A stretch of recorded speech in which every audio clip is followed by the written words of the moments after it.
I've got several requests to update the power video, and so here we go. Last time I shot, I did one on this, was the center of the whole power system. And I used this particular jump starter pack because it had this external charging jack right here. Okay. And what this and not all the power packs, unfortunately, do this. A lot of the power packs now come with a plug-in for 110 volts, like a regular wall jack. And if you're going alternate power, that's useless. To take a 12-volt system, like a solar cell, and then run it through an AC inverter in order to get 110, to be able to convert it back down to 12 volt, means you need almost triple the size of solar system just to keep up with the amount of waste you get through the inverter and the transformer. There's all that heat that gets lost in the conversions. So you're always better off getting 12 volt directly. And this here is your external charging jack that they have on there. A lot of the 12 volt appliances will take the same jack. You can see kind of in scale in my hand, but the tip's always positive, the side's always negative, 12 volt, and a lot of things run off of it. Anyway, what this did was it put a 12 volt. This thing here has a charge controller in it. So what it does, it makes sure that you don't overcharge the battery. And if you pull that little red plug out, if you go too low, it'll start screaming like a stuck pig to make sure you don't draw the battery down too much. I disabled that. I put the plug in and left it in there because sometimes this thing would kick on in the middle of the night and squeal like a stuck pig, and then you had to go scrambling around your tent looking for the plug to get it to shut up, even after all the devices are turned off. So I just keep a real good look on a good eye on the charge indicator, and you can do that by hitting the button, and it'll tell you how full it is. So like right now, it's almost full. Right now, it's charging off the solar system. Anyway, it has the basics on there. It has a little light on there. Okay, I got the one that didn't have any air compressor because it's lighter, but it has a little light on there. And it has another button here that turns the jack for like a cigarette lighter on and off. And then I got a external USB light that I like better. This one's made by Gold Zero, and it's a lot better than the standard one that comes on the deal. But anyway, you can charge your phone off of that and run most of your stuff off of it. But the big thing that was plus on this, as opposed to just trying to hook a battery straight to a car battery or something, a battery right to your solar cell, is that this has the charge controller on it, and it has a limiter on it so that when it goes down below a certain level, it'll shut off. So that was important.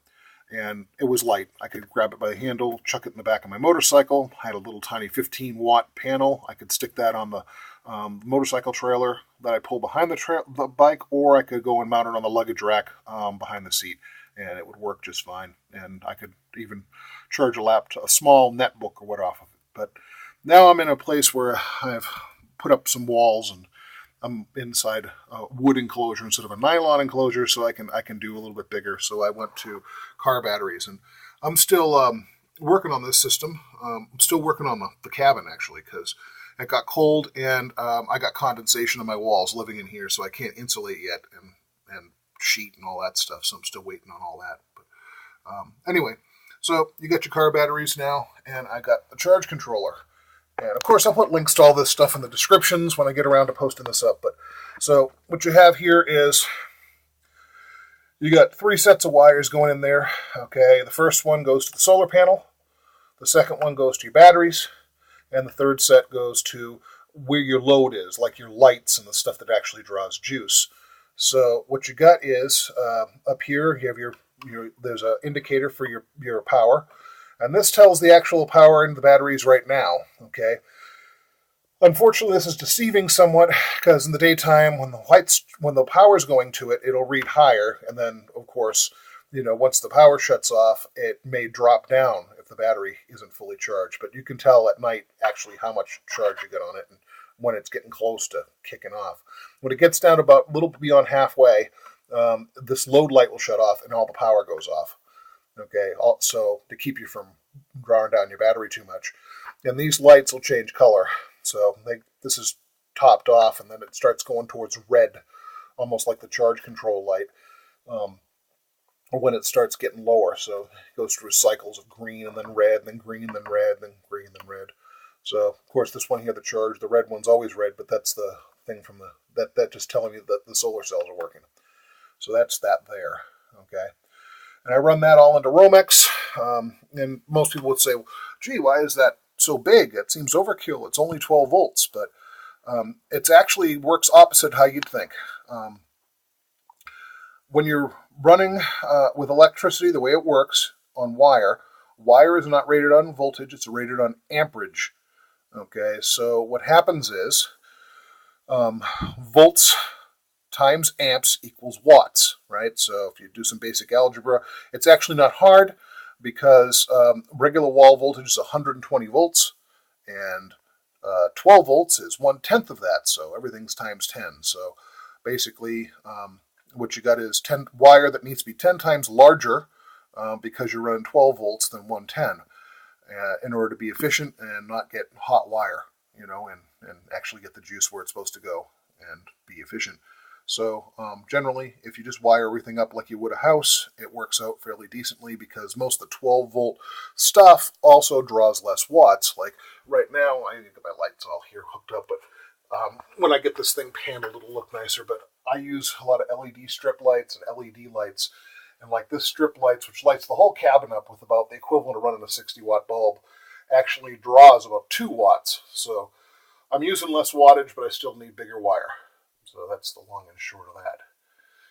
So also, you'll find that if you can try to keep things 12 volt or USB, you do better because they're more efficient, they draw less juice, and you don't have to buy as many solar panels to keep up with the usage. So also, when you use 110 appliances, if you use an AC inverter, I don't have one handy to show you because it's packed away. I hardly ever use it now. Even if you're running something like a nightlight that's only 2 watts, in order to make the 110, okay, it has to go through an AC inverter from 12 volts, and you end up wasting a lot of power just to convert it up to that. So whenever possible, try to use 12 volt or USB. The other thing here, as you might see, is this is another new deal. I have looks like a home phone hanging on my wall. Works like a home phone, looks like a home phone, but really isn't. The way this thing works, okay, is this goes up to a box here. And this is called Straight Talk Home Phone.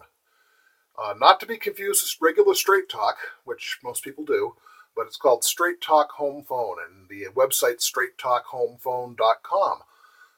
Anyway, this thing runs on 12 volts. All you need to do is cut off the power cord and wire it straight into the battery. Because the little 110 plug is just converting down to 12 volts. And what it does is it has a little internal battery in there even for battery backup. So should you get low on juice, it'll run a little while without having power run to it.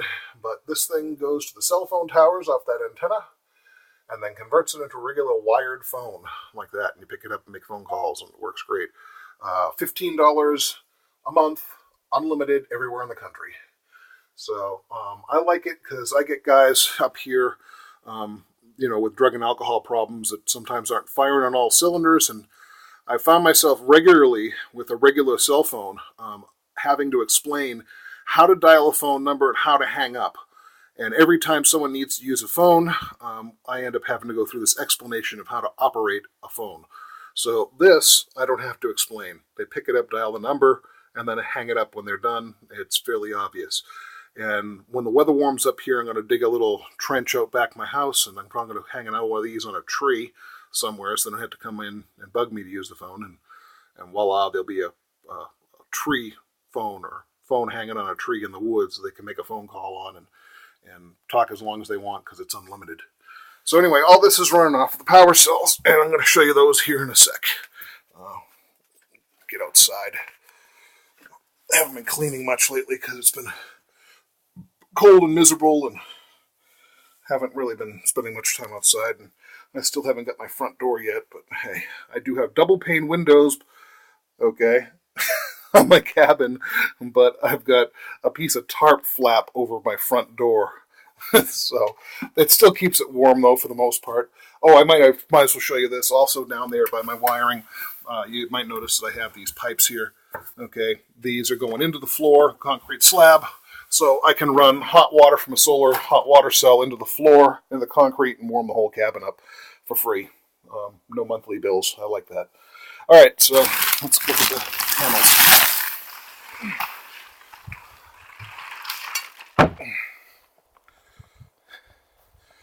Oh, nice sunny day. So over here on the south side of the property, I've got my panels. All right, so this is what I ran the original system off of. I had this in my motorcycle trailer. This is one 15-watt Harbor Freight panel. And that used to be enough to run the jump starter pack and almost everything I need. Oh, here's my friend the bird. He's come back this year. He follows me around. Okay. Then there's the 45-watt. This is 3 15-watt Harbor Freight panels. Now these go for about $150, $130. And they come with a charge controller that's useless.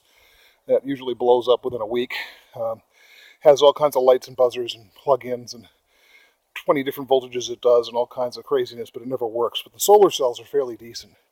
However, those three panels together, 15 watts each, or 15 watts each, work out to 45 watts, okay, for $130 to $150, depending on what's on sale, versus the new one I got off Amazon. That's a 100-watt panel that I paid $150 for. That's the monocrystalline. You can also get the one that's 100 watts. It's polycrystalline, and those are the ones that are kind of blue as opposed to the black. Anyway, the difference is the monocrystalline tend to be a little bit more efficient. I noticed this thing puts out a whole lot more power during the cloudy days than the blue ones do. So, but that's all I'm running my whole house off of right now. I hardly ever use this anymore. This is actually going back to a friend I was borrowing it from, but I thought I'd put it out here for comparison. I can put a link out there, but this is the Harbor Freight system. That's the one from Amazon. 45 watts, 100 watts.